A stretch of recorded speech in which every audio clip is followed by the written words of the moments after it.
Geoffrey Brun, bonjour. Bonjour. Vous êtes responsable commercial chez Bouygues Bâtiment Sud-Est.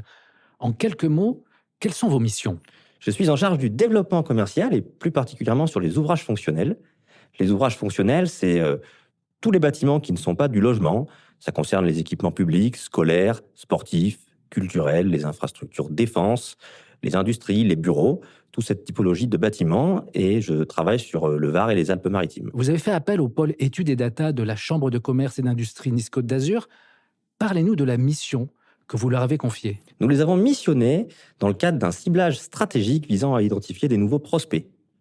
L'objectif était de sourcer une liste de prospects à fort potentiel d'investissement, nos cibles étant l'hôtellerie de luxe et le tertiaire dans cette étude.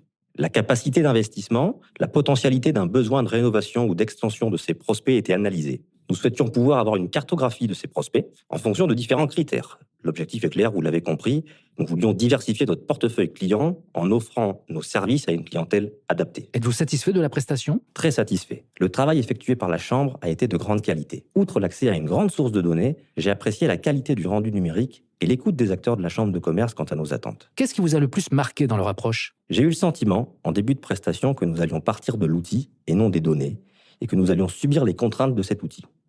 En effet, l'accent a été mis très tôt sur le format de la présentation attendue. Cependant, au fil des réunions, la grande écoute, l'écoute active des membres de la Chambre a permis d'affiner la manière de sélectionner les données. C'est cette qualité d'écoute que je retiens. Nous sommes finalement revenus sur l'outil en fin de parcours pour adapter la présentation. En quoi le service études et data vous a aidé à innover ou à progresser dans votre propre activité ? Tout d'abord, nous avons été surpris d'être les premiers dans notre cœur de métier à solliciter la Chambre à ce sujet. Aujourd'hui, la data est disponible pour qui se donne les moyens d'aller la chercher.